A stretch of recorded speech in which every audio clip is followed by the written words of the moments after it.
Hello everyone, today we continue with the natural course of events and finally address D-Day. The first time I do it on Schwerpunkt, at least with a dedicated video, as I told you in the previous episode about the Overlord planning and say, the German defenses, etc. We will get from now on, it's an inaugural step, let's put it in this way, more into contemporary warfare. Naturally, I'm preparing this on June the 5th, and of course I live in the Central European time zone, but I will load this for everybody, Europeans included, probably on June the 6th, but you will watch it at the same hour. I had thought of making it like exactly at the beginning of the landings, like scheduling it through YouTube timer.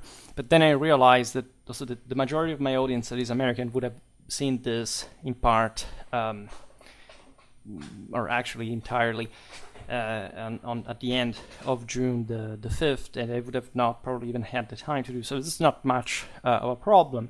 This is, of course, also a video celebration of D-Day, and as I said in the previous episode, I'm not going to discuss like the broader, say, moral, political, and cultural implications of this, nor my personal thoughts or memories or family stories, etc. That would be actually a very interesting topic, also considering that my family was from the Axis side at this point, and I will tell more, because if I add details you would find out immediately like sort of precise coordinates, but of course there is a non-obvious narrative. There is a lot of counter, say, Americanism, counter Western narrative that is just like propped by somebody on, say, the media, that Western media receiving money for sort of advertising it and not even aiming themselves, as they are also, credited largely to being responsible for like damaging the same Western civilization. If it is the media, it is the people as well. So that way you don't have to be too hypocritical. You should look at what you're actually actively doing for the sake, first of all, historical accuracy and not feeding culturally underdeveloped people who didn't receive a first world primary schooling and haven't asked their parents yet why they couldn't provide it to him. Because this is the harsh reality of most people living in the Western world as well, and of course the entirety of the rest of the world. Of course, there are exceptions punctiformly in many ways, but unfortunately that's how, like, if you look at YouTube here, like how much is being done just about this topic in general, just in a broader, like, okay, let's reflect historically on what it actually was, not just making the usual little video with the thumbnail of people getting shot with MG42s because they want to catch the cognitively impaired sort of meme attracted person that just think of Call of Duty and Saving Private Ryan. But say these are, artistically speaking, quite respectable pieces, but unfortunately they have built up, especially people of my generation, the only and sort of even more important aspect of the Overlord's awareness, and of course mirroring that moral, personal, and cultural inferiority that has come with sort of the softening up of human standards, like in part thanks to the great prosperity that we lived in the West, thanks to Overlord itself. But there are people who are always also more insidiously liking to twist the narrative as if there was like another possible narrative about World War II, and they literally actually believe that, right? So it's not a joke. They really exist, and that's the non-obvious thing that you may not expect. I've seen, as a historian, like, I'm very sensitive to this in general, but I'm even more sensitive about this personally speaking, because knowledge comes from actual experience, doesn't come from some empty vacuum that somebody feeds you, right? So getting to know Overlord getting to know the D-Day. Today we will talk just about June the 6th, and in fact, tomorrow we will talk about the rest of the Battle of Normandy. For that matter, I think is the best way. That's why I want to talk also more about contemporary warfare in the first place, to reinforce that kind of awareness, because from tactics you get to strategy, from strategy you get to politics, and that's really how it is, Clausewitzingly speaking. You can't quite alter that, as it seems that, say, propaganda is at least the dumb type of, because propaganda can be incredibly intelligent, but today's propaganda is perfectly designed to the level of existential inferiority of the individual, right? And therefore it's just more like a joke for a person who has some sort of what should be basic awareness. Like, it doesn't take to be a PhD, to be an expert or whatever. It takes just to be a dignified human being, right, with normal cognitive capacities. But apparently this has become too much, right? And I say this because we already know what reality is like, right? And we already know too well that standards have sunk to that sort of subcultural level that shouldn't really provoke any mercy towards in the first place. In any case, talking about this day is something incredibly, it's beyond words in many ways. So I'll try to stick just to the very basic side of the story, and reflecting just on what this was. If I have some thought, in the end I will just relegate it, in fact, to that section.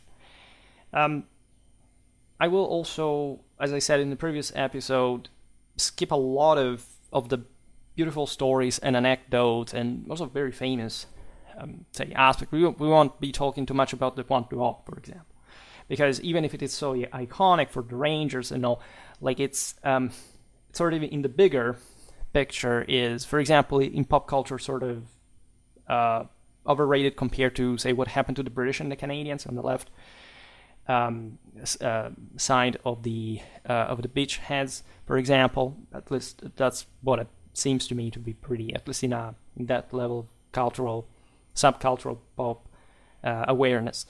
In any case, there will be plenty of time, hopefully, to cover all this individually. I don't lack the info for this, and so in other videos, perhaps like in the next June the 6th, like, we will deepen a bit. So this is just like the beginning, as an introduction and just getting down to the essential. In the last episode, we stopped during the night between June the 5th and the 6th. So we were talking about the darkness, the sort of even spiritual preparation, like the waiting for the dawn, and the meaning this great enterprise had for all those who took part in it, as much as for the world, right? That this could easily be connected with our reflections on traditional religion and what did they really meant for the history of the world, in a time in which you would think, in fact, that so much had already died out, right? That in many ways, like the rise of totalitarianisms from both sides, in at least speaking of the Eastern Allies, was the product of this degeneration. In many ways, they failed at accomplishing what was even directionally clear. If you study the historiographies of the times, of course, the Bolsheviks knew exactly what sort of that was traditionally, and they deliberately, by communistic diktat, inverted it, and so just to make things sink further. But they were also, obviously, to awaken certain values to resist in front of annihilation. That's where the sort of divine spark of man in mankind, and that's also what Overlord, in a sense, reminds us in the true meaning of liberation, right? Is always worth fighting for. And of course, the Western Allies were loaded with the strongest moral capacity and burden at the same time. What they were doing in order to maintain, even just politically, that order that they were trying to preserve after having been severely, in great part, lost, right? When the British had been kicked out of Europe, for example, in 1940, is definitely exemplified by the risk that was taken. We were reflecting about it yesterday. We will not keep talking about this, but in many ways, the planning, that Overlord could fail just for a slightly more rough sea, right? Literally just for that immense work, those immense forces and capacity just sort of thwarted by one unpredictable, at the end of the day, factor. So it is as serious as it is, and when you study military history, you tend to recognize that, of course, everything is counter-deterministic, right? People who want to adapt to shallow and simplistic content because they have to show they know something that they don't, tend to make the deterministic point. Things had to go that way because of this and that, right? Those kind of people saying, kids talk about tactics and men about logistics, right? If you're not even a man if you talk logistics. That would be true if you had said kids talk about tactics and men talk about strategy, right? Logistics is not even a branch of the art of war, and if you do not understand what this statement means, not to say that logistics is not important for operationally speaking, but you literally do not understand this on a theoretical ground, well, I at least advise you to check the von Clausewitz von Kriege series that I shall also resume at some point in the wake of this more strictly militaristic interest that, frankly, I want to reject a bit in Schwerpunkt, also the harsh way, really. And we're talking about, of course, the bombardments that were carried out that night, especially like in many areas, but of course concentrated in Normandy and mostly to prevent the Germans, also in that distribution, to actually still understanding in those crucial hours in which, say, movement of troops could have been really that, making that difference on the ground, on the beaches especially, that yet Normandy was not the place yet, right? That's why the Norman radar stations were bombed, for example, but the one of the Calais weren't. And a fake fleet, right? In addition to the 5,500, were other guys in the southeast of Britain, in the western, in the eastern channel, that were faking an armada moving towards what, generally speaking, had been thought to be to have been the more likely landing zone. So focusing on Normandy, at the end of the day, we will see also how the Germans reacted when is that they literally began to understand what was going on, and it would have taken place in Normandy during the same night, actually. I had to talk about airborne troops, right? That weren't launched, in fact, all that night, right? The airborne launched at that point were the so-called Pathfinders, whose mission was specifically to mark, in fact, the path for troop-carrying aircraft and gliders that would have kept, landing from the air during also the following day using flares and torches. And as you know, this operation was largely, let's say, it wasn't unsuccessful for the on paper. Let's say it wasn't unsuccessful on paper, but would actually help. This is the heterogenesis of the ends in many ways. The same, even in the failure of the planned, the planned objectives achievement, an important success later on. One of the reasons why their plan failed is that most of the Pathfinders lost their way, simply in the dark, both at an aircraft and on the ground level. As a consequence, only a few drop zones were properly marked, right? And it's been estimated only 30% of the Pathfinders on the morning at this point of, let's say, still during the night, like of the early 6th of June, would actually land where they were supposed to, right, and or could also concentrate effectively. Others were literally lost and began to roam around as well, and as a result, they were also very scattered, right. For example, the British 6th Airborne Division on the left, and the American 82nd and the 101st Airborne Divisions on the right, on the west. They had different tasks, of course, all finalized to favor the landings and creating the adequate degree of chaos in the rear, and of course also the first Nazi lines of defense, albeit with different objectives. As you know, the British 6th Airborne Division, for example, had these very crucial tasks. Of course, they were also supporting each other's side of section, like on the west, you had the Americans, in the east, the British and the Canadians, and on the latter side, you have the Seine Valley and the main bridges on the river Orne, which were to be either blown up or defended at least, and also in other parts, because there were other rivers, and we'll explain now better what sort of their strategic relevance was also at the end of the same landings.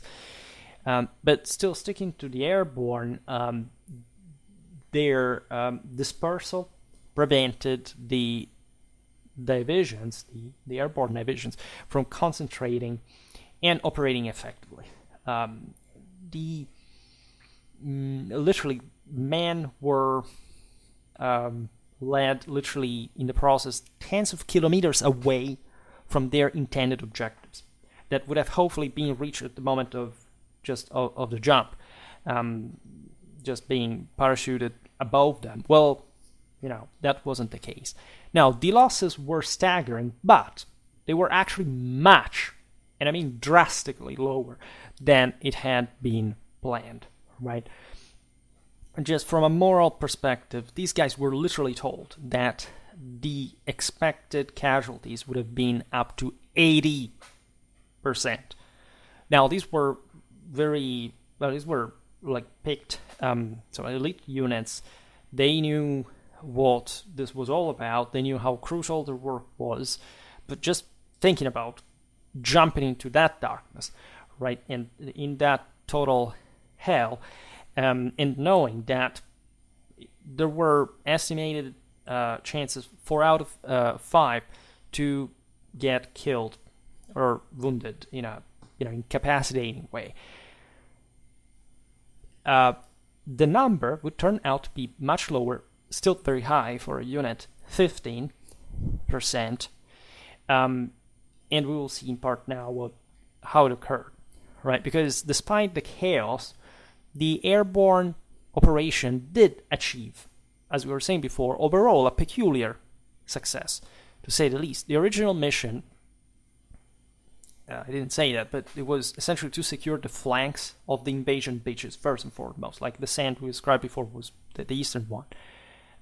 The other objective was securing passages through the marshes and the flooded areas, because as we will see, that the Nazis were ready to do that, and they would do it, as well as across rivers that lay behind them, right? Because the beach sectors were actually importantly separated from one another, and it was very important that during the advance, of course, these forces could link up on the flanks, and not having sort of pockets of Nazi resistance left behind, or say at least on the flanks in that case.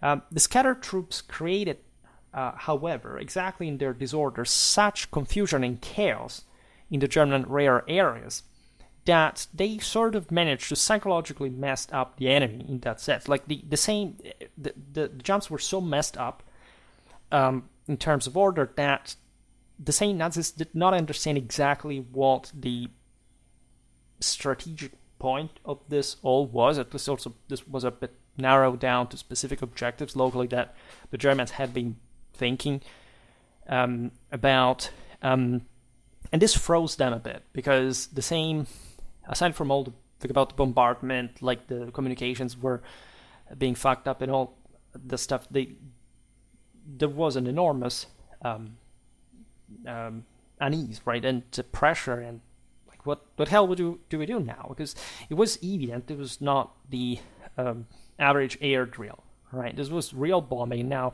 all these paratroopers, including, as we'll see now, the dummies of the Titanic thing, I think it was named, were increasing to that disorder. The Allies actually wanted that in part to happen, but not, at least as far as the dropping sites would have been affected by. The dummies were the dummy paratroopers. You've seen that in movies and museums, etc. Well, just literally like smaller than actual humans, but they were sort of big enough from the distance to sort of say, is that a person or not? And even making cracks and sounds of rifle, like electronically, so that you would think they were shooting at you and there was some action going on there. Now, the German communication lines soon became jammed with calls reporting the airborne invasion, at least.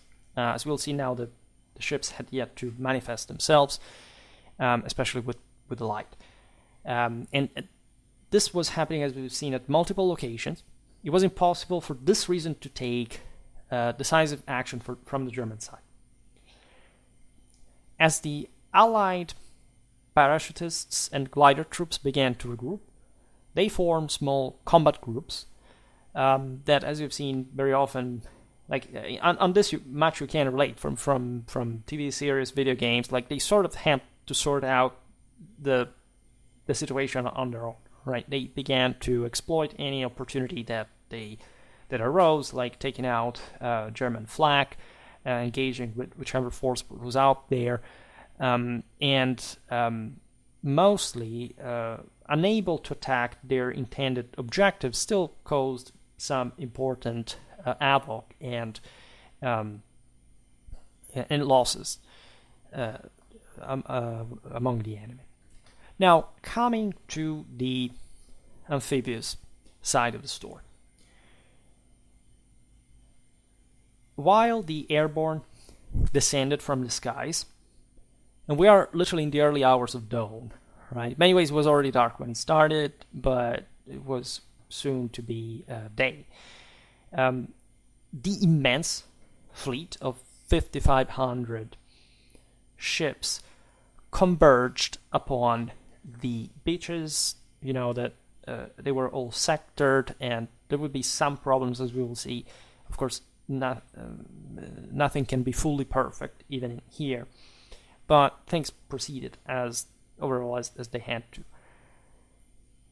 Imagine all this also from the side of those embarked. Like a multitude of Allied aircraft is relentlessly bombarding Normandy, right? And delivering this relentless barrage of ordnance.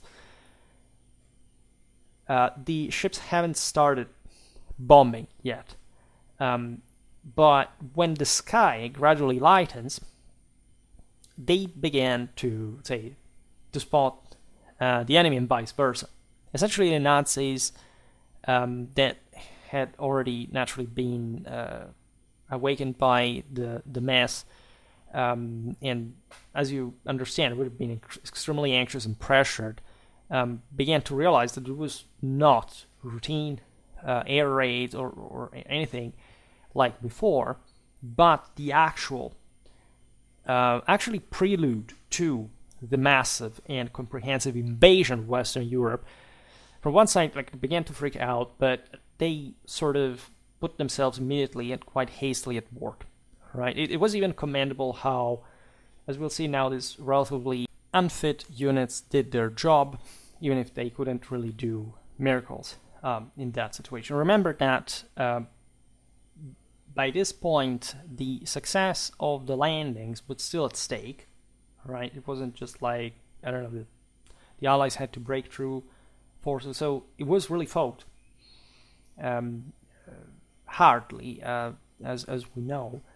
But like nobody. That's the point. Nobody really knows how it's gonna happen concretely, and this does add to the same battle performance. The German batteries at that point could literally see the Allied warships, so that they began to open fire on them, targeting the first, say, at hand vessels that were essentially the minesweepers that had been tasked, of course, to clear the coastal waters that were full of mines, right? There were lots of explosions also in the days plus 1, 2, 3, etc., because there were dangerous waters that the Atlantic Wall had, in fact, been preparing to repel the invaders from causing losses through these explosives in the water. As a consequence, however, the major warships of the Allies began to respond fire. Also because by firing, the Nazi batteries had become visible. And albeit it wasn't that degree of ultra precision, because there is always a level of, that distance especially, you're never going to hit exactly where you're shooting, but concentrating fire and repeating that, and of course the Allied warships were loaded exactly for that purpose. They began to batter quite hard the German defenses, and to literally see them right in action. So you can imagine even sensorially what this thing sounded like, right? The bombardment sound was intensifying. And that's the moment in which usually, the movies tend to represent this, because it's sort of the more, emotionally relatable thing. But try to imagine it in say, aside those renditions, like in the very situation. Like, first of all, you're tired, because you really are. It's just the anxiety of itself, depending on how you handle yourself, but you are, being embarked. You have this expectation, you know what's going to happen. You're frightened as a consequence. You're also seasick on many occasions. And you're definitely aware of the fact that the next day, when the sun rises once again, you may be gone, right? And exactly when this physical sensation sort of heightened, and you know that you have to go into combat, there's like the awareness of that living frailty, but also that spiritual drive, like the faith in the chiefs, in the cause, in the impending necessity that morally has come, like for you to be there and do this thing, right? Again, nobody knows how this is gonna go. Also, nobody will know it for an important amount of time, because even if this succeeds, like, it's not that the war is over, in virtue of that, and there are going to be lots of people who are going to die without even being able to see how the thing is gonna ultimately end, which, motivationally speaking, is sort of devastating. And at the same time, like, these people had been trained for their duty adequately. They did what they did, right? That there is also like this beautiful realization from the most dreadful aspects of warfare, that it is actually pretty easy to send people being killed, like, potentially, and actually doing the damn thing themselves, which sort of escapes our sort of, again, emotionalistic weakness as a sort of personal identity, that every single shade of pressure is perceived as, oh my god, how did they do that? Like, morally speaking, human beings can do what you can't even imagine they can do normally, right? And the bad thing of this is that it's turned into some sort of life philosophy, over the weekend, that when actually important things happen, like people just normally turn away, or they're not capable of accepting that they're being lied to themselves all along.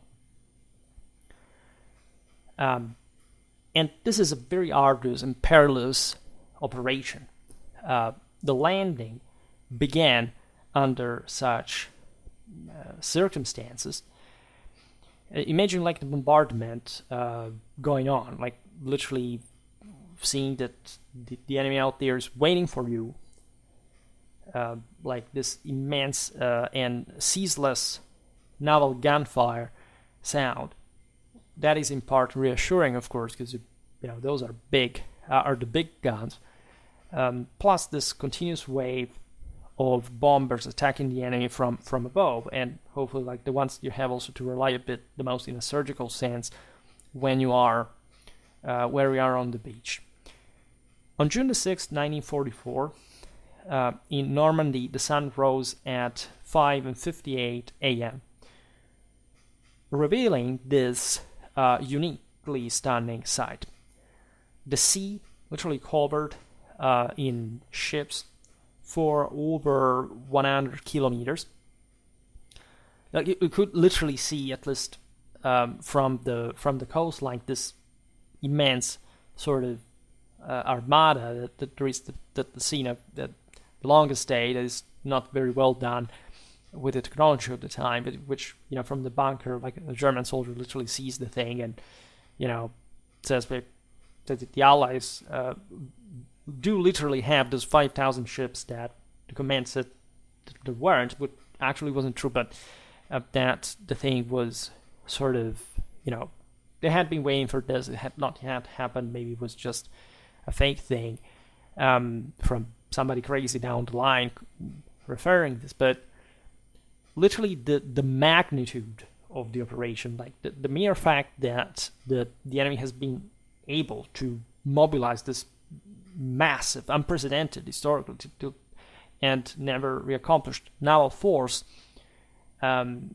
against you is just like, it makes your heart break, your soul as well, and at that level as well, we can imagine the training and just the sheer anxiety, sort of the automation, right, of contemporary armies just making what would follow, right?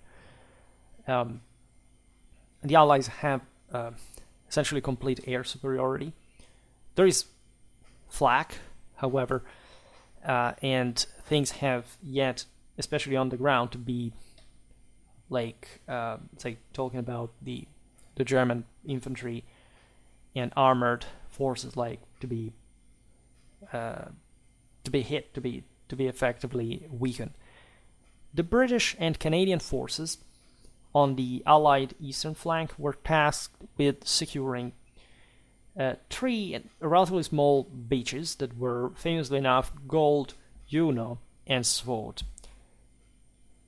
This is interesting because we've seen how the same Montgomery had been responsible largely for the, say, in planning mode, like to actually widen the front. Like they had thought of something like 40 kilometers instead than 100, and the events that would take place, especially on between Sword and Juno, would actually show like the enormous risk that the landings would have incurred had they been so just narrowly concentrated on a single beachhead. So that gives you also the dimension of how the landings could fail, actually, and that they risked, especially in Sword, like to actually succeed, and that was also the critical, like the easternmost sector. So the easternmost beach, let's say better, because the sectors were, at least there were sub-sectors in every beach, as you know. Unfortunately, we do not have the time again in a single video today for getting into the multitude of information that we actually have, what happened in detail in that day, in spite of the continuous mess. Like there are, of course, lots of historiographical issues with that, whose fault is for that, I don't know, the collapse of that brigade, or that are like, that will never be resolved with the sources available, but there is all an interesting history to study in depth. Now, these British and Canadian forces had their primary objective in the rapid advance inland. Consider that the Allied plan was entering and seizing Cannes on D-Day, right? So, of course, this failed badly, but the idea was they would have had to advance that rapidly. And instead, resistance would be harsher, even in the sectors where the Allies mostly knew what, like, all the Wehrmacht forces were differently from Omaha. That was sort of the notable exception. But still, this tells you also how much miscalculation after all occurred. Like, as you know, losses overall would be much lower. They expected like 50,000 casualties on the first day alone. They would be much lower, but at the same time, they sort of overly estimated the ease with which they could have venture further inland, given the Nazi resistance. Also, the British and Canadian forces would have had to, the landed ones, had to establish contact with the British 6th Airborne Division that had parachuted during the night. And they weren't all, as we will see now, because there were other forces pouring in during the same day. The British 6th Airborne Division was particularly important for securing the Orne River passing through Cannes and subsequently capturing this strategic city. So in a way, containing the situation, again, blocking the intervention of German reinforcement from the right bank of the river, and simply moving into this quite important center that they could have defended also from further eastern offensives. Furthermore, the British and the Canadians would have had to establish a connection somewhere west with the American forces stationed at Omaha Beach. So just, in fact, to the right. It's noteworthy that the three beaches assigned to the British and the Canadian forces were, again, remarkably narrow, right? We're talking about essentially you have the 30th Corps commanded by Bucknell, the 50th Infantry Division, British forces, like this landing on Gold. You have then the 1st Corps commanded by Crocker that has to land with the 3rd Infantry Division on Juneau. They had slightly different timing, by the way. The Americans were to land on, we'll see it like 6:30. The British and the Canadians would say around 7:30, 7:35. And so of the 1st Corps, you had the 3rd Infantry Division. This makes the British 2nd Army under Dempsey, right, all together. The beach where the British 50th Division landed, namely Gold, was only suitable for a single division's deployment. Because you understand that this landing would also happen in waves, and there was just, like, you had to be sure, even within the same division, in this case, like that, those who had landed would just be able to deploy adequately, right? Also gradually that the other troops were arriving, and it wasn't easy. There wasn't just, of course, also the space for another division. Similarly, the beach where the Canadian 3rd Division came ashore, we're talking about Juneau, was also fit for a single division's landing. And in contrast, the beach designated for the 3rd Division's deployment, that is Sword, was barely large enough to accommodate a brigade-sized landing. And that's in fact where most of the problems would actually occur, at least the way that so part of the Germans were able to exploit it. Plus, the 3 beaches where the British and Canadians were to land were not situated within a mutually supporting distance of one another. This was a problem actually for the entire beachhead of the entire landings. This posed a significant challenge as well, because this started from the offshore waters in the immediate vicinity, being particularly hazardous for the same boats, like with numerous rocky shoals that threatened to damage or even sink the vessels, plus all the mines, the enemy fire, etc. The positive thing, however, is that the beaches themselves were good for landing, practically ideal. They were flat, they had hard sand. Not everything really went that way. They had to invent some tricks to make at some point armor going, because at some point the sand was too soft, etc. There were also minimal natural obstacles, and so this had been part one of the reasons why Normandy had been chosen. In that section, the defending unit of the Germans was the 716th Infantry Division. This was relatively undermanned and poorly equipped, and composed of older German soldiers, as well as Soviet deserters. We're talking about like also ex-prisoners of war who had been incorporated, in fact, into the so-called East battalions. Sometimes these guys had literally the Soviet gear with them.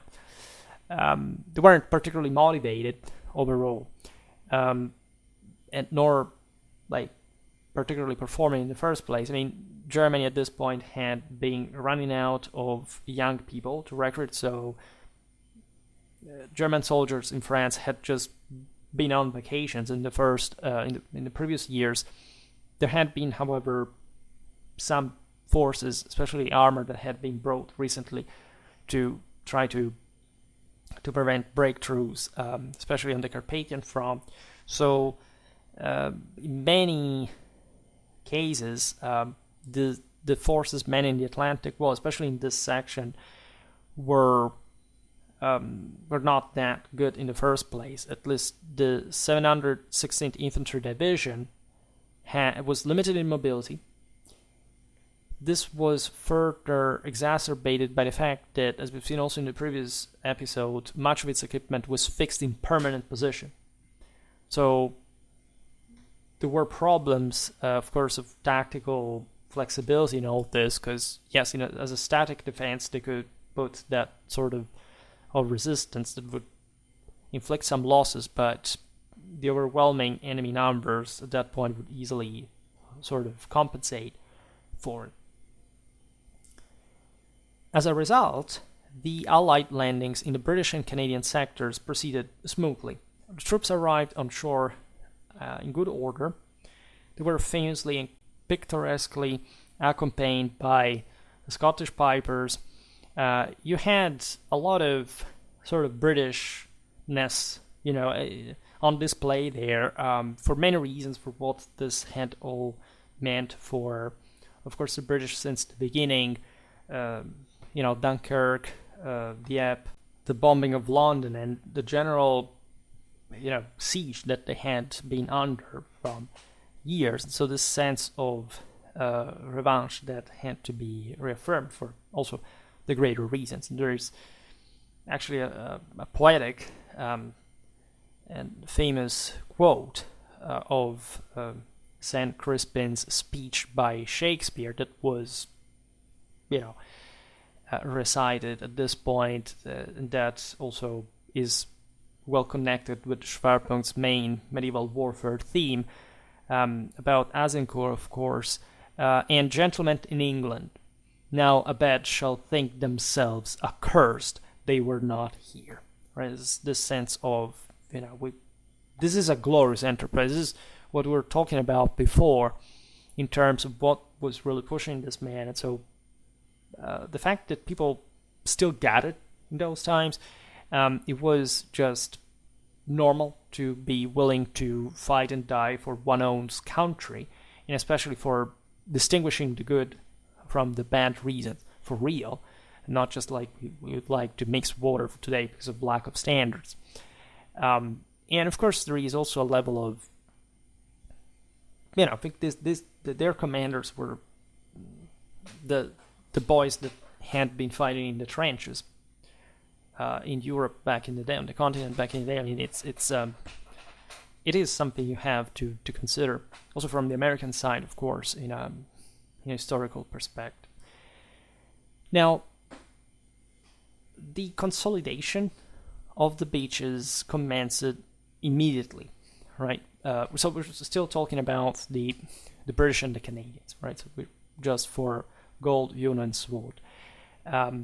So by noon, the 3 literal toe holes that evidently were not just like what the Allies had hoped to be, but they had still, and this was very important, been connected to form a larger, right, a wider beachhead. It wasn't that deep. At least there had been an advance, but things would quickly went worse, right? And they went worse fast, really. I can't stress this enough. Stationed on the beaches had understood before dawn what was going on, right? This was definitely, again, no small thing. As a consequence, they had prepared themselves to an extent. In fact, Rommel, that as we've seen was differently from von Rundstedt, the guy who said we should have the Panzer divisions on the beaches, in their proximities, because when the Allies will attack, they're gonna destroy our communications, our connections, so that can slow down our punching force, and we need to have them readily available. As he was informed, of course, of this, they realized that, of course, it was the invasion, and his team notified von Rundstedt to release some panzers, which he agreed to do. However, there was also some, as you know, problem in the chain of command, because von Rundstedt at least wanted to receive a confirmation from the Supreme Headquarters before moving himself, because the guy had, Hitler had contented them because they had this different opinion. Rundstedt said, we cannot have the panzers that close to the beaches. We have to wait and then striking them when they are at least out of the range of naval artillery. That in fact would actually cause severe damage to the armored forces in order to attack, right? And Hitler had split the forces in two. Like, one was in reserve in Rouen, and the others were closer to the beaches. And at that point, notoriously, this is one of the many anecdotes from the day, Hitler was sleeping, and nobody in his staff dared to disturb him, because he was very sensitive to that, which I can totally relate, by the way, without finding much association to National Socialism, personal. And the morning was, and it's almost a pathetic thing, spent debating what to do. So Hitler woke up at some point, and at 10 a.m. he finally sent his okay for allowing the panzers to begin their movements from the rear areas. The delay had been, however, crippling, strategically speaking. First of all, the panzers arrived later, but especially as Rommel had in part envisaged, this had happened in daylight, which means that the Allied air power was able to inflict significant losses on the approaching armor. In any case, also what von Rundstedt had envisaged was correct, as we will see in a while. This is how, however, the 21st Panzer Division of the Wehrmacht emerged from the fray. A stout and determined unit, in spite of the fact that they had already suffered the aforementioned losses by the Allied planes, and also loaded with ferocity against an enemy that, let's not forget, was really ideological. Like the idea that sort of like the Western Allies and the Nazis sort of, they chivalrously, admired one another. It is true to an extent, like that always happens, but there was a mortal hatred among one another, and the ideologies were very neatly outlined at the time, which is yet another thing that today we tend to mix by claiming that one side was more like in a way and the other was after all more like in another. And this applies also for what I said at the beginning. That's sort of BS in many ways. There was an unyielding ferocity from all sides, which a lot of totalitarian hatred injected, of course, from the German side. The 21st Panzer Division launched frontal assault on the Canadian forces, obliging them to withdraw, actually retreat almost back to the sea between Sword and Juno. At this crucial moment, the Allied naval firepower was really able to save the situation. It began to pound very hard the 21st Panzer Division and making its numbers dwindling increasingly under this relentless fire barrage. That really was in part the lesson of the day as far as the capacity of.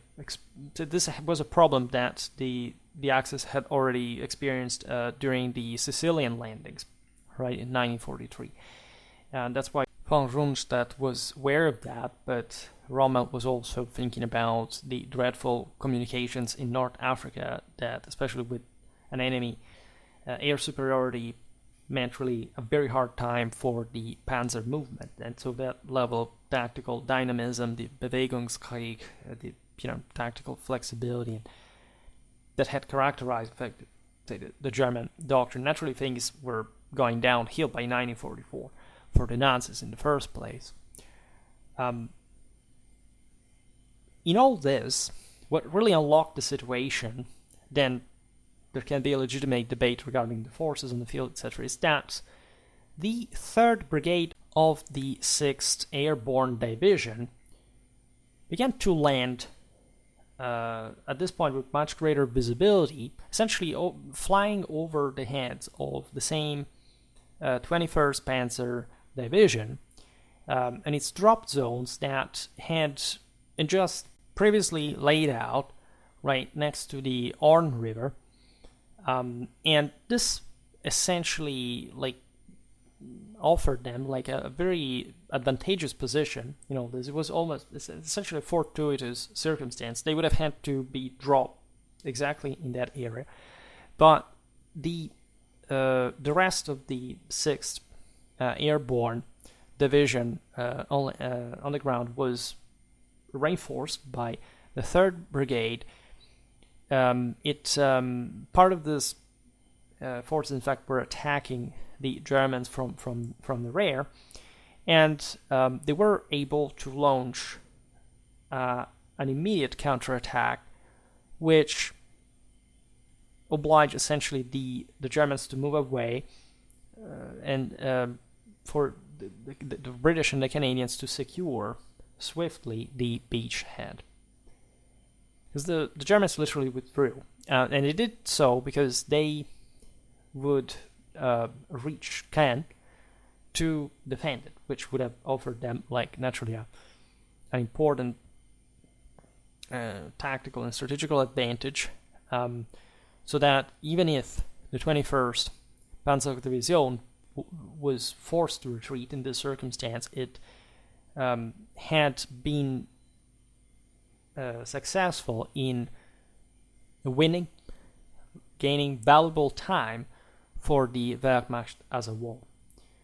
Caen, that would have been the primary British objective for D-Day, remained unsecured for several days, and the attempt to seize the city would essentially oblige the British and the Canadians to confront with the remnants of, in fact, the 21st Panzer Division, plus the leading elements of the 12th SS Panzer Division as well. Bad, yes, but still, like, the Germans had the opportunity to throw the British and the Canadians back into the water, and they failed at that, right? So things did not go as the Allies planned, but they still managed to secure the beachheads, and the Germans didn't have enough manpower to strike back. They tried immediately. That's what, in fact, it would have been expected in a tactical sense on the beaches, but the thing failed anyway because of the heavy naval support and the general circumstances tactically of the fortuitous landings of the 3rd Brigade of the 6th Airborne Division, further air cover, right? Now, passing to Utah, which is on the opposite end. This beach had not literally even been contemplated at the beginning. We will explain now why. Right? We are on the west end of the landing sites.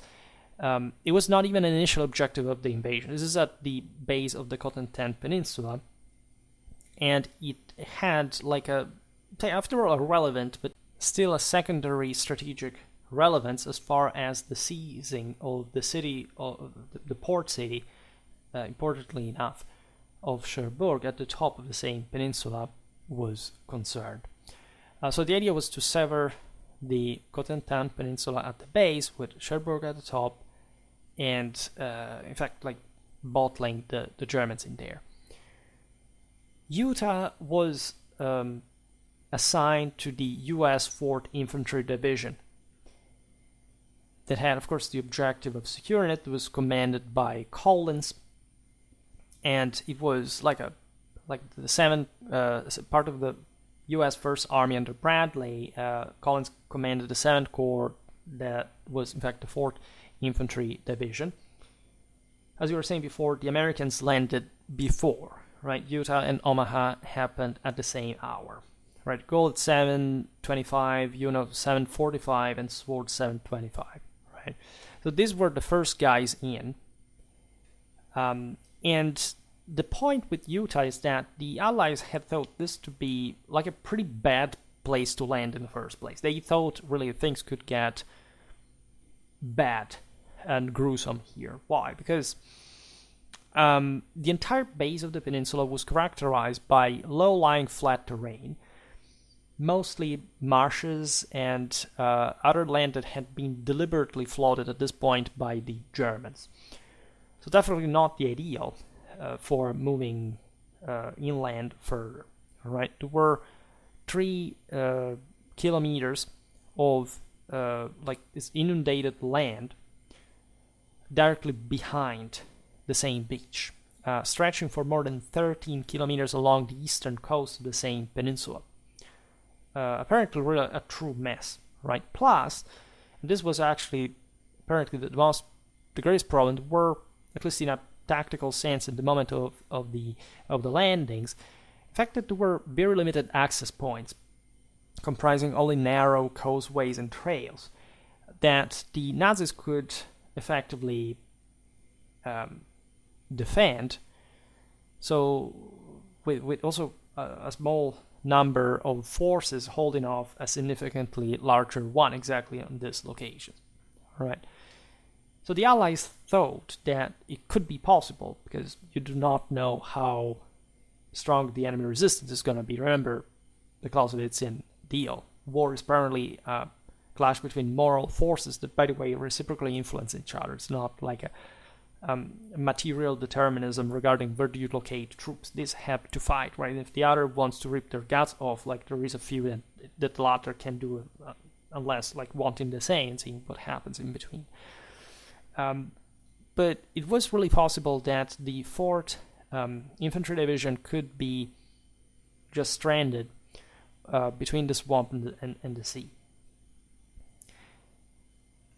There was another problem. That is, between Utah and Omaha Beach, the latter laying in the east, there are not one but 2 estuaries. The one of the river Douve and the one of the river Vire. So you have sort of those are sort of little gulf in between, and the delta is sort of a further marshy ground in between. So you couldn't quite simply establish a juncture between the 4th Infantry Division and the 5 Corps under Garab that we will see on Omaha, that is essentially the 1st and the 29th Infantry Divisions, famously enough. So the Germans would have had it sort of easier to contain, apparently, both forces. As we'll see, Omaha was the best defended in general, aside even from the reinforcements that the Allies were not aware of, just laying behind it. In general, it was thought that Utah could be like a great holding ground for the Germans, and even like a possible failure. That would have, at that point, endangered actually the entire invasion effort, because if you look at a map, I haven't been using lots of maps, but you can easily find that once you have sort of squeeze, like you cross Utah away, like you have a good, in spite of this difficulty of the interland, in fact, taking away a good fort of the entire beachfront, and you have an important amount of forces aside from the troops of the 82nd and the 101 that have parachuted in places like just behind Utah. You have places like Montebourg, Saint Mère-Eglise, the famous one with a paratrooper on the church, and you have sort of like if you look at the orography behind it, there is the Douve itself that at some point that runs parallel to the same coastline. It's pretty messed up, right? Omaha is also bad in many ways, and not just because of the German defenses, but it was possible that the Germans could have instead easily reinforced, like even the forces on defending Omaha, had Utah failed, and even possibly prevented the Americans to go ahead anywhere. Right, this is very important, right? Because at that point you would have left the Canadians and the British alone, or you would have to invent something else. There were all plans for this as well, but the situation would have been really very messed up. It would have been much easier for the Germans to concentrate enough forces to prevent further advances and inflict at least much higher casualties. So it was a great gamble at the end of the day. Fortunately for the Allies, the Nazis were caught off guard in the area of Utah. Right? It seems that most German staff officers literally had believed the area to be virtually impenetrable. Right? That for the same exact reasons that the Allies had deemed the same. For this reason, they had left there the 709th Infantry Division. It was a subpar and overstretched unit that was tasked with not just the defense of what the Allies called Utah Beach, but essentially like as big of an area like the entire Cotentin coast from Cherbourg up to Vire, the latter being a town pretty much inland. multiple tens of kilometers, and so really presenting like a pretty weak concentration of forces, right? Only one battalion was assigned to defend Utah Beach proper. And to make the matter even easier for the Americans, this was a Russian Ost battalion that had morale below zero. It wasn't definitely a great unit in the first place. Plus, it was deployed in reserve near St. Mère-Eglise, not literally even just on the beaches. At least, like the main force was not even concentrated there.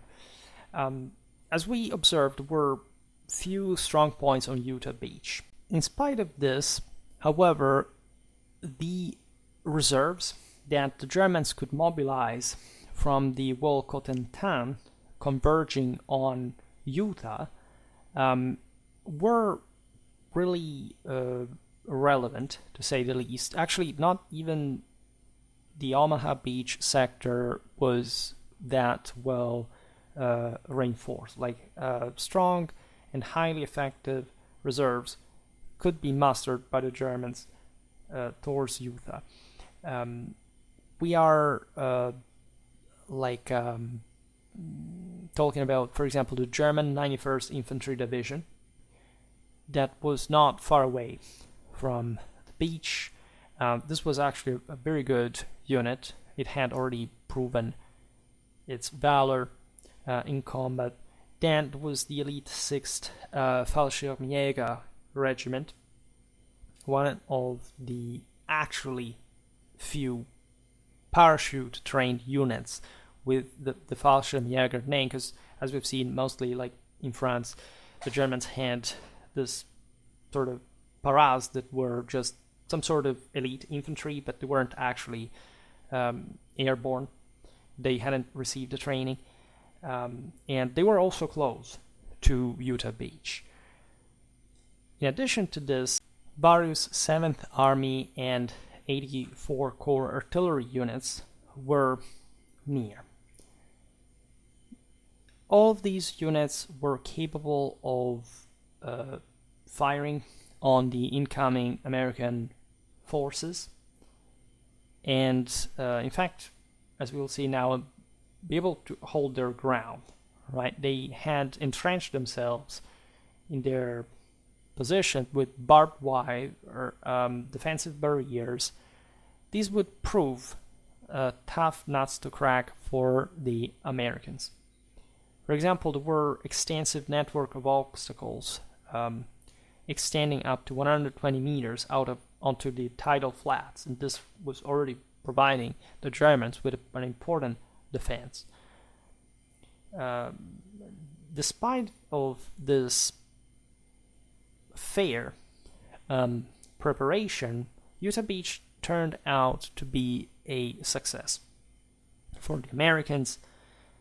Admittedly, the American Airborne was not particularly organized and tidy in their landings. Actually, was a mess, as we observed before. But all these units that we observed from the German side were puzzled, because at that point this enormous scattering of the American airborne divisions was so nonsensical that they didn't understand what they had to do themselves, what was going on, where the enemy forces to come from, like concentrating, etc.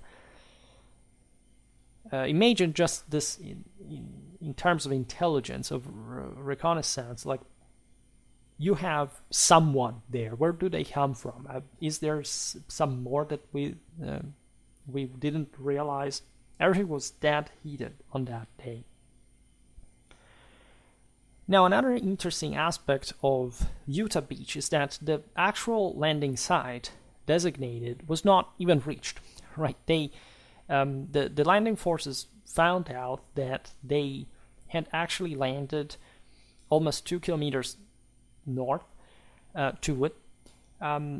Yet, the majority of the troops disembarked successfully and took position consider that Utah is the largest of the various beaches. There was enough width. It's sort of also the least sort of the straighter, like the coastline, and this all contributed in a way or another to the success, because the 4th Division managed to hold the beach and eventually overwhelm, like with sheer force, the various defense posts the Germans had prepared, and they would eventually drive towards Schwerpunkt, while of course the situation on the other beaches was as we are describing. So that we arrive actually to the last and sort of the most famous, dramatically so, because as you know, Omaha was really the bloodiest of the D-Day beaches, and things really went pretty badly, right? Even though, right, Endley, the beach was taken and the Germans were defeated. The landing at Omaha Beach was led, as we said before, by Major General Leonard the Garab, talking about the 5th Corps, the primary objective of which was to secure this coastal section between the small port of Port-en-Bessin and the Vira River. The victory at the final victory at Omaha would bring the 5th Corps to Saint-Lô and Caumont, which was really sort of the most important axis of advance to disrupt the German communication networks, and a bit, the Schwerpunkt of Normandy led a bit in there, even though, like, this was not really the Schwerpunkt of the Battle of Normandy, but in many ways, like on a smaller level, like this in the following days as an axis of advance, was sort of the most important sort of artery, like to push into in order to secure the control. This 5th Corps, as we said, was composed by the U.S. 1st and 29th Infantry Divisions. There were also 2 battalions of U.S. Rangers and an Amphibious Engineer Brigade. Because Omaha Beach was just the most difficult of all the beaches, it was also the most articulated and the most rugged, the one that offered best opportunities for defense to the Germans. It was uniquely distinct from the other assault beaches, in fact. It had, first of all, a crescent-shaped curve that, as you understand, sort of allows from the horns to sort of create some concentrated fire in between from an incoming force from the sea. It had a pretty varied topography. You could see bluffs, cliffs, shallow valleys. So this is really distinctive. Omaha was that well defended in part because also of its visibility from the sea. I mean, it made it easy for the Allies to spot it, and so the Germans were aware that as an important high ground in the inland would have been naturally an objective, and especially also what we said for the further interland strategic relevance. The Germans have even thought that because of this reason and all of the opportunities that this beach presented for its defense, it would have not been chosen for the invasion by the Allies. There is a high ground that surrounds the area and sort of commands all the approaches to the same beach from the sea and tidal flats, which would have brought the landing forces just immediately on shore under the very heavy German fire. I would say Saving Private Ryan in the first scene it's sort of, veterans said that this is basically sort of the closest thing that it ever looked like, and it's not quite the same thing that there would have. It was actually much wider, sort of, and of course the movie is just a movie and sort of captures like the concentrated, gory aspect of it all. But naturally, there are broader spaces, and there is, in this sense, also a greater frustration as much as like proceeding under fire. Those conditions. The American troops' advance would have mandatorily had to be restricted to some narrow passages also on this beach between the bluffs, which were formed by these dried up rivers and streams, so that the opening that we could block them, and at that point presenting like very strong bulwark against whoever wanted to cross. And a rise in the steep bluffs was, insane, like almost impossible as a challenge. And in addition, the Nazis had obviously understood that the Allies would have tried to funnel their troops through these choke points, and they had predisposed reserves to intervene to these routes, dominating the strong points and overlooking the beach. So this was a real nightmare. The Germans had also predisposed pillboxes in a way to create as much enfilade fire as possible, with emplacements hidden, by the way, thanks to the deformity of the terrain from the same naval visibility, which means that even when these emplacements would have opened fire on the landing forces, the Navy would have not been able to see them, and in some cases not even properly hitting them directly because of embankments, because of the geography of the place. Which means that the only actual way to storm these positions would have been to literally front assault them, right? Which is that bloody as it sounds. And as I was stressing before, like, just imagine this from a moral point of view. I mean, being there, being expected to do what you do, and especially as it will be rendered clear also by some anecdotes on the action, like the fact that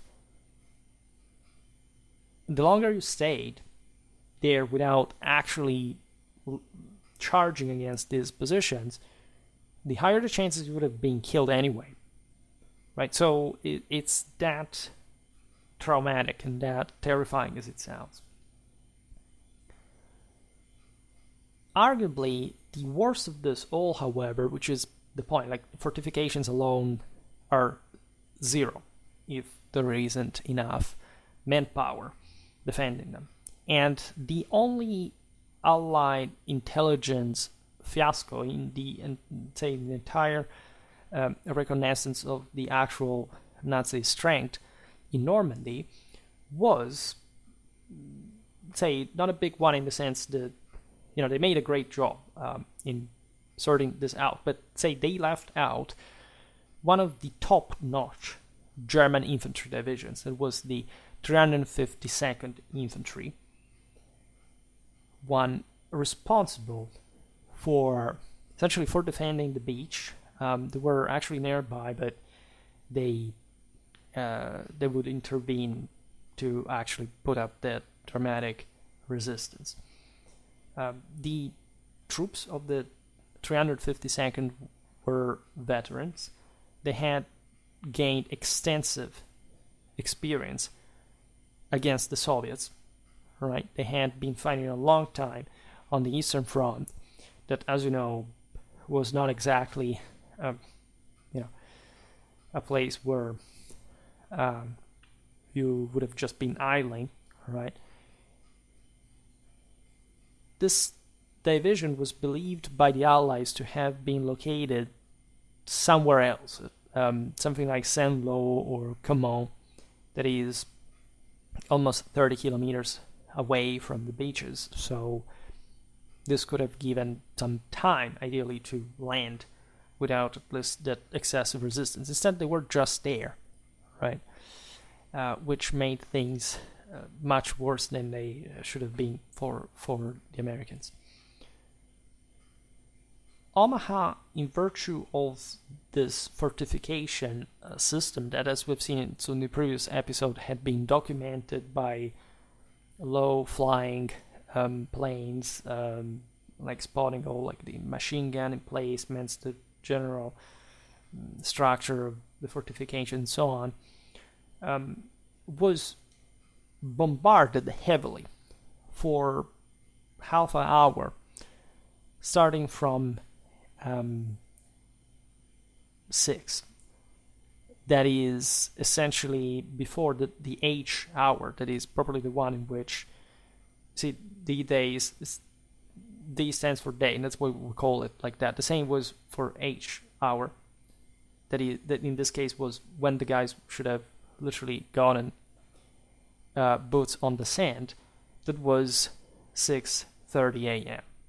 So between 6 and 6:25, 480 B-24 Mitchell Liberator bombers carrying tons of explosive in each of them would bombard the area intensively. They poured something like more than 1,000 tons of bombs on the Nazi defenses at Omaha, right? And the bombs were also equipped with instantaneous fuses, which means that they would explode at impact. It would minimize cratering on the sandy beach, right? Because bombs could be regulated, it could simply fall and having some seconds before exploding. These things, like the first thing they hit at the moment, would blow up.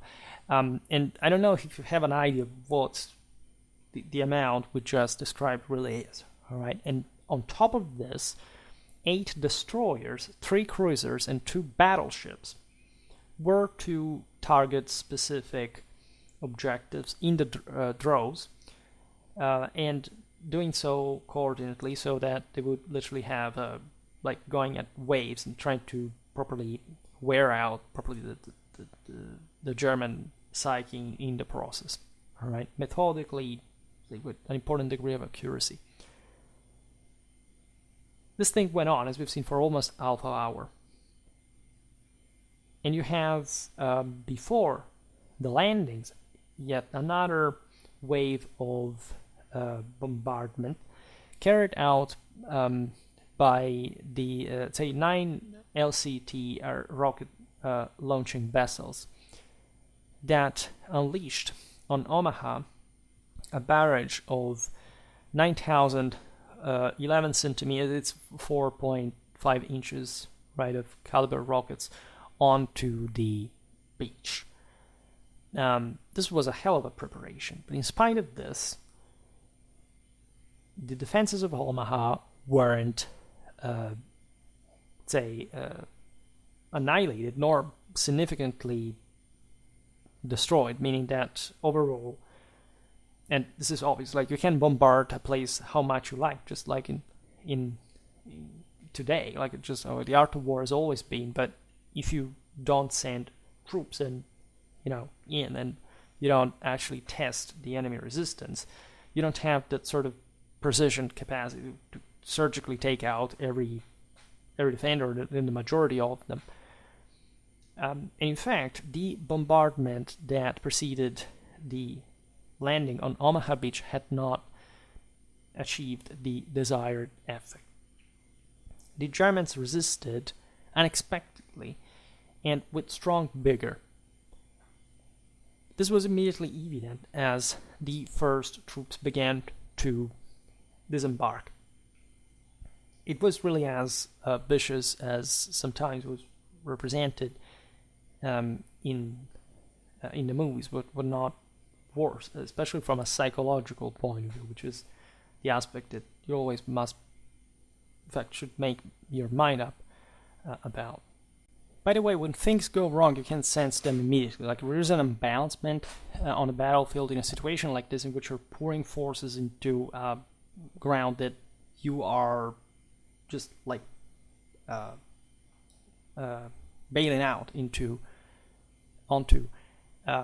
You have, especially in this sense, several disadvantage just by needing to land reform. Like it's a moment of great overall. Like the landing is a moment of great vulnerability. It's just like crossing a river, doing this stuff. And that's why, like, much of this whole thing had been based on surprise, that mostly in the sense was to be achieved strategically, not tactically. If the, let's say, of course, there is always a strategic dimension also to tactical, to tactical losses, like from the bombardment that we've seen here. But in this sense, if you haven't quite taken that into consideration before, like what is going to materialize immediately is something you can measure in that imbalancement. And you can sense that when a big deal of your officers were essentially killed or wounded within minutes after the landing.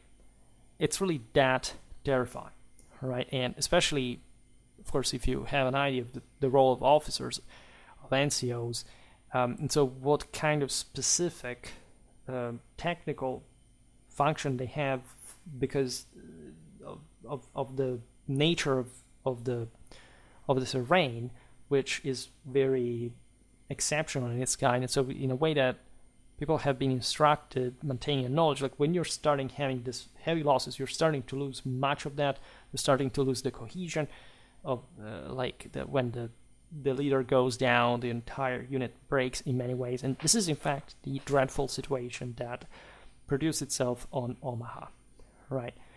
Under intense, deadly fire, raining all around, prompting, out of desperation literally, single soldiers,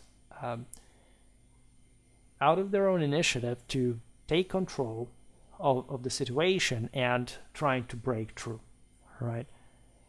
There is there are different episodes and figures that sort of made the day. For example, the Brigadier General Norman Cotta, who was the deputy commander of 29th Infantry Division, was to lead the makeshift force in attack up a gully, and therefore trying to organize as much as possible, like as close as possible.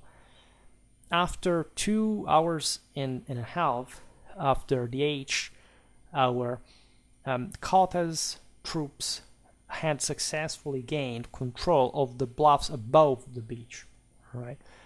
There were, this was just one section, there were different teams formed ad hoc that began to try to break through, carrying out those, insane front assaults, and managing, as troops were keeping to land, right, taking advantage of the momentum, right? Consider that the Canadians and the British at some point had difficulties because some armored forces had not landed. For example, there were all problems in the way that the single sectors were handled. There were some troops that were notoriously were not supposed to be. However, Omaha, as bloody as it was, really managed to build up enough force concentration, in spite of the horrendous losses, so that this, out of sheer willpower, that they began to break through of that deadly trap. The surviving officers were really the rally point for the troops, sometimes also maybe not belonging to their unit, but being the highest figures in charge who also had a pretty concrete grasp of the situation. For example, you have another famous name that was, at the time, Colonel George A. Taylor, at the command of the 16th Infantry Regiment of the 1st Infantry Division, who pronounced the famous words, "Two kinds of people are staying on this beach, the dead and those who are going to die. Now let's get the hell out of here." This sums up pretty well like what the situation really was. If you stayed, you were dead. So the only way to survive was to break through. For the entire morning, Omaha was about to be lost. Right? There's no other way of putting this. The Germans were continuing to resist, and any Allied, breakthrough was unfolding at a slow as agonizing pace, literally, with heavy losses. In all this, naval artillery was keeping to help, right, and efforts were carried out to bring support vessels as close as possible to the shore, and in this sense compensating for the absence of the artillery pieces that, while actually landing, had been overwhelmed by the relentless waves. So there was like a pretty concentrated effort also by the Air Force, which struck the German emplacements, a dock, so one by one taking out the various sacks of resistance that fought like really ferociously as well, but were finally mopped up. And this was like the worst of this was not much, probably like, as we've seen, losses were expected to be very high in the first place. And this was a very risky endeavor. Like if Omaha had failed, Overlord would have failed, right? But in a moral sense, what probably hit the most was the fact that while the Americans managed to advance, like they did so at a very slow pace because resistance was constant, right? And so it felt like forever. Like it wasn't like there was a stop, like a moment you could simply regain strength. Of course, there were some parts of the beach in which forces regrouped, etc. But it was never over. Like you were always freaking out that this thing was, just not ending, because you wouldn't see that end, right? And that's terrifying, because when you do something, you want to see the progress, right? And the frustration of the incredible slowness of the pace was that cracking. And in fact, it's not before nightfall that an permanently defensible perimeter had been established, actually well inland, because Omaha is not just like the immediacy of the beaches, but as we've seen, also the general territory that was that, again, rugged and allowing for good defense opportunities. And so it ended it ended with the day, and so with normally how it happens, always like darkness does slow things down, as always, even with night visors that, of course, at the time did not have, but it still, I think, men were exhausted in the first place, from both sides, but like this horrible page of military history was ending. This is what strikes you about it all, how unglorious and unromantic this really is, like the stench of people torn apart, the cries of the wounded, the sort of like the shock that you had, this relentless pressure that you remain under, and just like you don't even know whether it's over until it kind of is over, with the whole freaking invasion still underway, continuous bombardments and noises and and the unknown out there. This thing had just begun. Imagine all the hype, even from how consuming, as we were saying before, the preparation aspect had been, and how shockingly and awakeningly traumatic and even more demanding, of course, this first day, the longest day, had really been, right? So it's as I said before, whenever we talk about these operations, like I'm just starting talking about some of the most famous operations in the history of mankind, and my videos do not have that presumption of completeness or depth or detail. Like there's the Pointe du Hoc that I visited Omaha, I have here in my room some stones from the Normandy beaches, the landing ones. I visited Pointe du Hoc. You can't really grasp the intensity of it all. Like what strikes you is how sort of normal they look now. Like Omaha Beach, for example, is so different from how you mention it.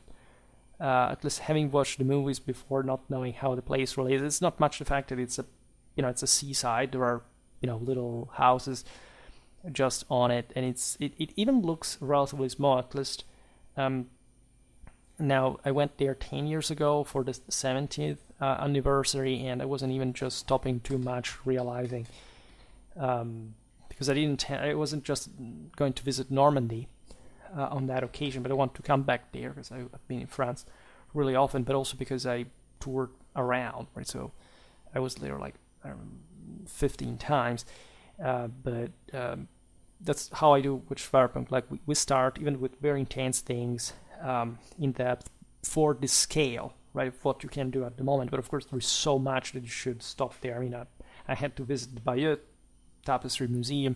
I was already, of course, well into medieval stuff, etc. So there are famous names, by the way, about the Middle Ages. There is Fourny. I made a video about the battle. There are sort of Barfleur, like all the names that you are in the same kind, all the Normanness. I wanted to visit Hauteville. I wanted to visit like there are lots of very important. Juan is beautiful as well. Like so again, I saw enough, but I didn't visit so many other beautiful places. I did tour around. I saw some Mère-Eglise, Vierville-sur-Mer. These are all famous names for those of you who have played, I don't know, Brothers in Arms, like those kind of things. Have watched, the TV series Bands of Brothers. It's as if you knew a little bit of Normandy just because of your youth, but it's in fact a much bigger, more complicated thing. And the cemeteries, may seem strange to you, but I didn't have the chance to, like, I saw them from the outside, but I couldn't stop at that moment, and so I miss, for example, that experience. But that's something perhaps that even just because there were some memorials everywhere, there are tanks outside, like you understand the place. Like there were lots of American tourists, especially at that point. It was, I think, in July, so the celebrations had already occurred. But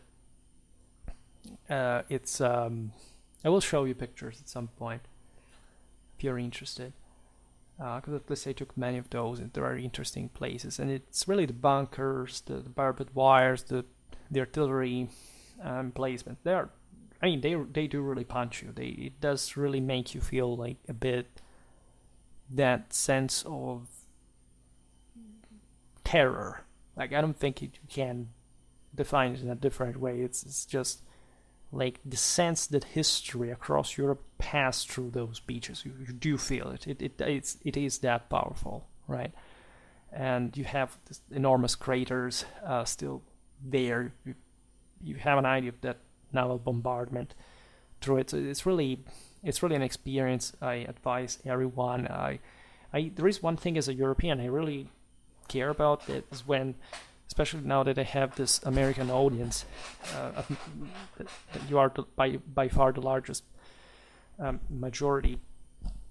Like, I care very much, and that's also why I make these videos sometimes for the Middle Ages, the regional series, is that you can visit Europe. I know it's not that expensive overall, but it's still, an important thing in somebody's life. Not once, not twice, not thrice, more, because Europe is ours. Like, we should be more together in this. And I could say the same thing. I've never been actually out of Europe in the first place, but I toured this a lot into it, and so I think what there is to give from here is unique, as every place is unique, but with some sort of particular meaning that you can't quite find elsewhere in the same fashion, right? So there are some aspects that we were discussing before regarding the losses, etc. I will just list the sort of estimated, let's say, the casualties overall, like about the Allies. We are, of course, fairly well documented. Speaking of Airborne, we have 2,500 casualties. Just there were 18,000. All right. Counting the British Canadian Gold Union Sword, we have 3,000 casualties. Utah 500. You see how relatively easier. I mean, how definitely easier it was in spite of the losses. Omaha 2,500.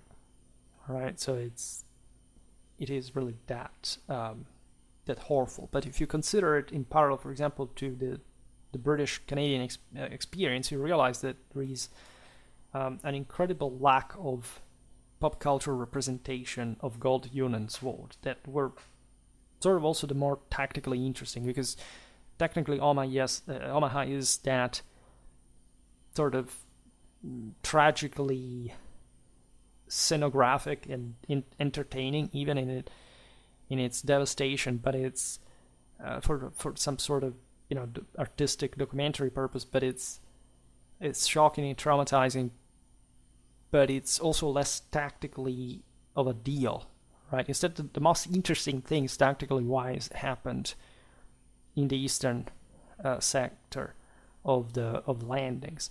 That is really the aforementioned sort of almost loss. I mean, you understand on these beaches that aside from Utah, that, however, according to planning, was that so-so, and each one of these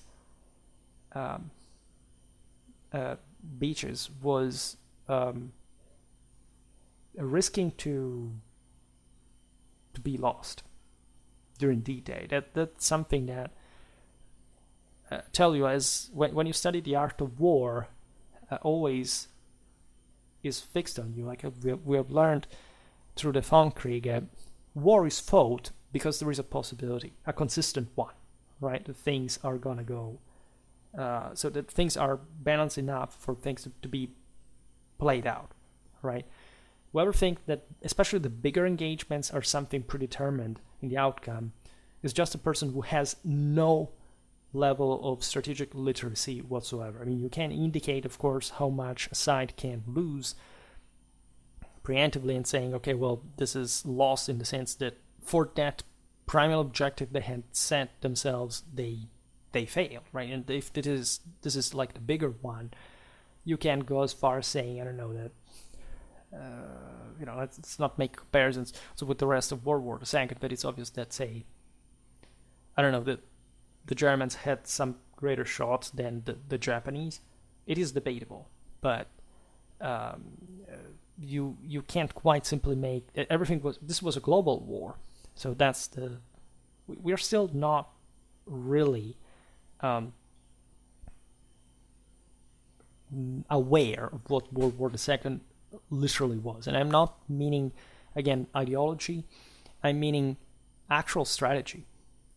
And actual politics, in the sense, is how it handled that, because, strategy is dictated by policy.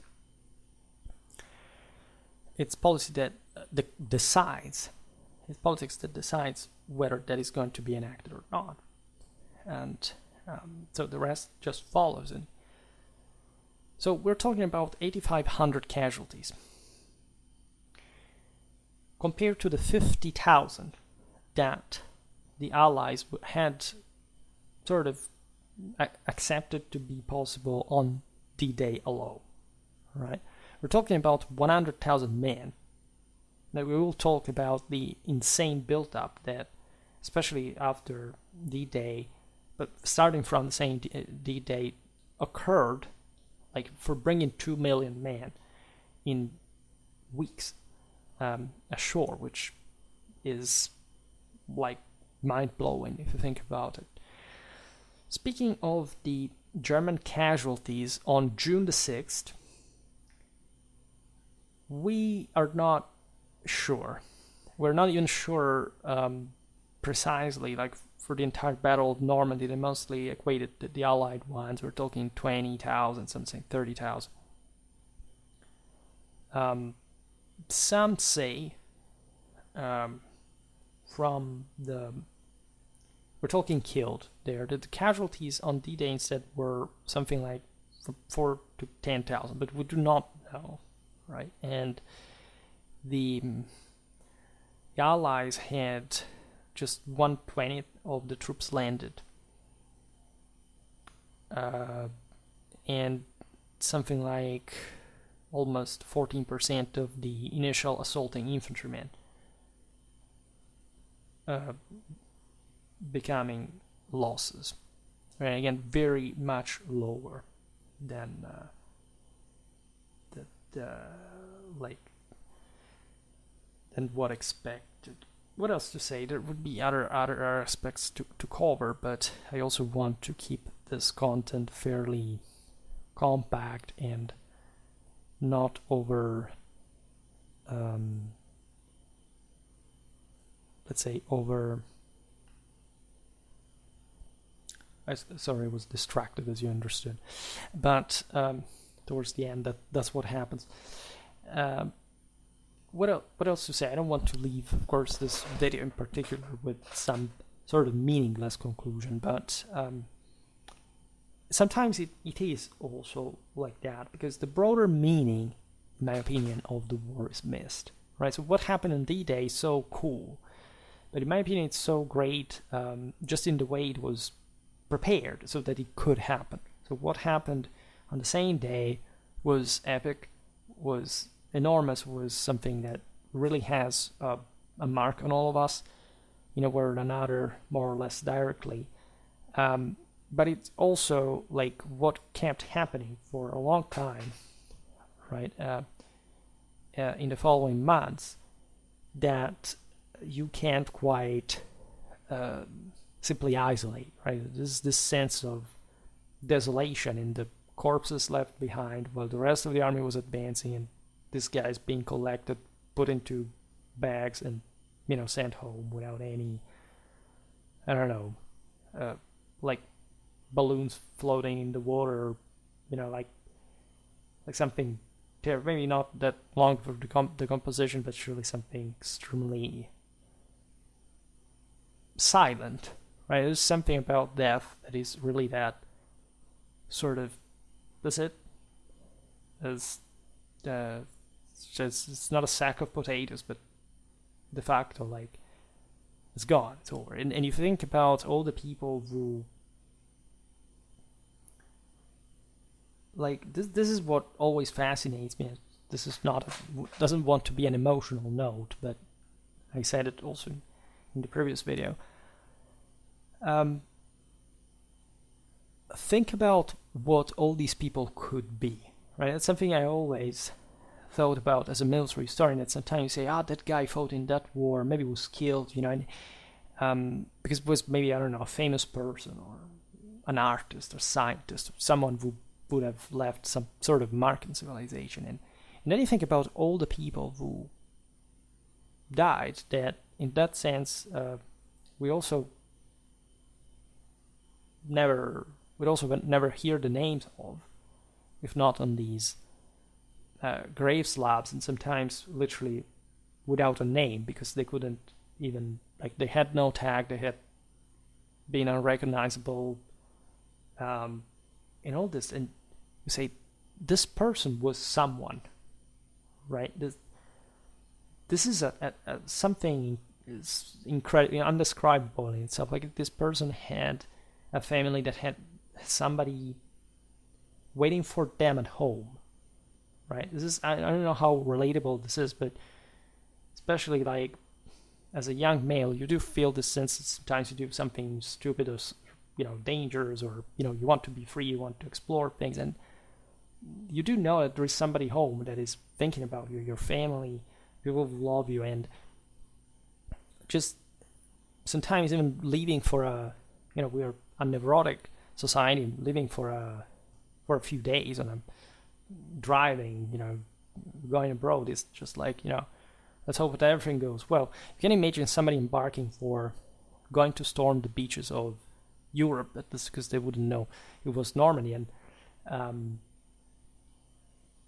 even what this meant, like in that particular time in history, like how people thought at the time, what their beliefs were, what their past had been. The fact that these were children of people who had, again, seen the trenches of World War I. In this case, also who had been veterans of the previous operations in Africa, in Italy, or just some new, fresh recruits who literally left behind everything they had to serve this cause. We're in another, and maybe, of course, we're a lot of, despicable people, a lot of very good people, and like the general population is basically that, but the stories, the faces, the pictures, think about the loggers. That's something very, very touching in of itself, and when you put that into the equation as a human factor, you don't see these guys as,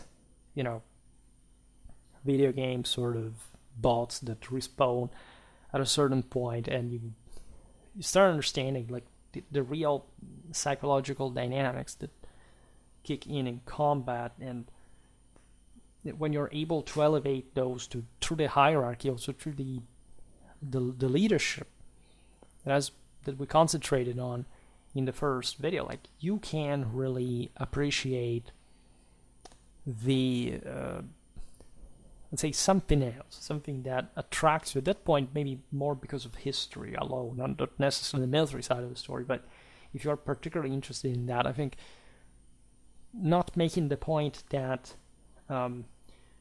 humanity is like the typical sort of like, I don't want to be very specific, but if you look at movies on World War II, it's always the same story. There's this kind of kid that is kind of sensitive and that kind of gets to war, and so, oh my god, it's so traumatic, but then he sort of becomes a man. I mean, it's so archetypical, right? But like, it wasn't really just like that. I mean, that can happen. That can be the history of anyone to a degree.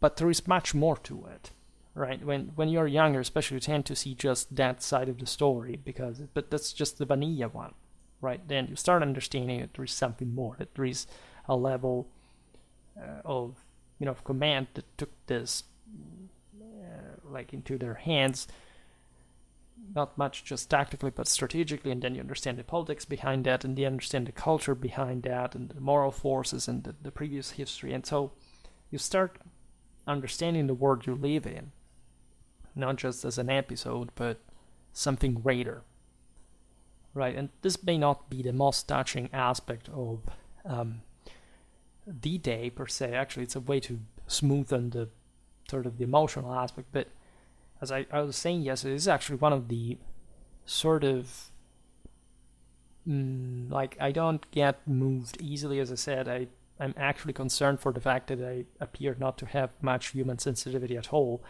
even for dead people or whatever. But whenever I think, in fact, about the higher meaning of these kind of things, it seems to me like that Overlord is something that is telling us something about the world. It's not just the usual sort of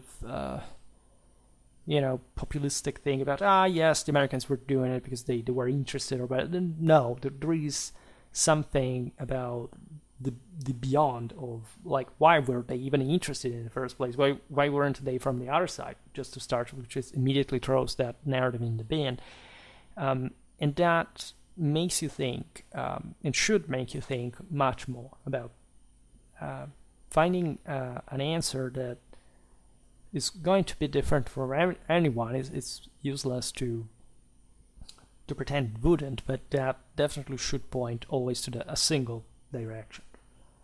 And this is the most important aspect of history. It's not the BS that you have to understand the version or the side or the perspective or what, as if moral relativism had become our moral absolutism. Right? Basically, there is no truth, and anybody who thinks that... do you ever wonder why people behave like this? Of course, because they're scared by standards. Right? A weak person cannot accept that there is a truth. Right? When you learn history, a lot of history, I can assure you that, yes, you start sort of posing yourself a ton of questions, but the purpose is building up something strong. Like the myth that you are morally relativistic in your early 20s. Like by your 30s, you should be a person with very firm moral principles that you must have built along the way, not the same passing through what you heard simply at home, and which might not be the right thing, in fact, either. But just saying, okay, well, screw that, because what I learned, what other things, like I will just believe what makes me feel sort of more emotionally confident at the moment. It doesn't work like that. But it doesn't mean, in fact, either that you have to deny or refuse or reject reality. That somebody has sort of already studied, if not for you necessarily, but still in a way that you can profit from, and that shouldn't be, okay, I don't know, there was no point in fighting this war. It just depended on which side you were born. That's not really how it works. It doesn't work like that, because in fact the order that was affirmed after World War II was completely founded on something else, and they were talking about the same people, right? That's why I also have this enormous you see, the weak mind that sees this as so the rulers are just imposing or writing history. That's BS. Like at some point the Soviets that were kicked out, like, because of course they were disgusting and something as an abomination of humanity, and of course those are still the countries that understand better why those same people should remain exactly where they are, if not disappear. In the West, like, we had sort of like the best time ever, and yes, this of course everything comes with a negative side, but it's disproportionately absolutely not counting as the positive one. And this was deliberately chosen by the Americans, by the British, by the winners, for a positive purpose. And our people again changed and were rewarded in ways that speak by themselves in terms of quality of life and else. Like, people today don't study other countries, do not understand mostly the historical perspective. They think that if they have a problem in their country, it means that makes the country bad, and so the rest of the world that is unknown to them should be better because they're self-absorbed by their own country. That's not how it works, right? During World War II, there were enormous problems also among the Allies, but this does societally, culturally, but doesn't mean that this invalidates what they were doing in the world, especially compared to the rest of the people that existed. So this sort of stupid and plain anti-Americanism or anti-Britannicism, I don't know to say that, is just ambi from the culturally inferior, and till to this day, in spite of all the problems that exist, it still holds true. I don't see how anyone can try. I see how somebody can try to change that actively, but not the fact that they are minimally close to attain any of that. Also because there is literally nothing else outside in terms of an alternative nor healthy systems actually developing without massive emplacements that never existed in the history of the West, not even after, say in times of mass society, whatever. So actually, say that this sort of pseudo-intellectualism that wants to make you believe that you can put everything into discussion to the end of saying that nothing matters. Like, it's the first proof that these people never put anything into discussion. Because when you do, things matter granitically, in a way that you cannot hide at all. But of course, in a world of undereducated people, there's not much of a, it's easy, like, because it's easy to manipulate people in that way. Actually, it's an advantage for those who can take it. But isn't it better to live among people who are worth something? That maybe is the case. And when you look at D-Day, I think that is a moment in history that reminds you what, say, people were made of in general, right? And what you can do when you really want to attain something, which is really what matters at so many levels. Now, maybe again, yesterday's speech was sort of more inspiring. You can always have, Eisenhower's one to pump you up, because it's that sober and cold as he was really, so that you see that cold rationale winning also as the palm of the greatest generalship in the 20th century. We will have the final episode about the battle, say the rest of the Battle of Normandy.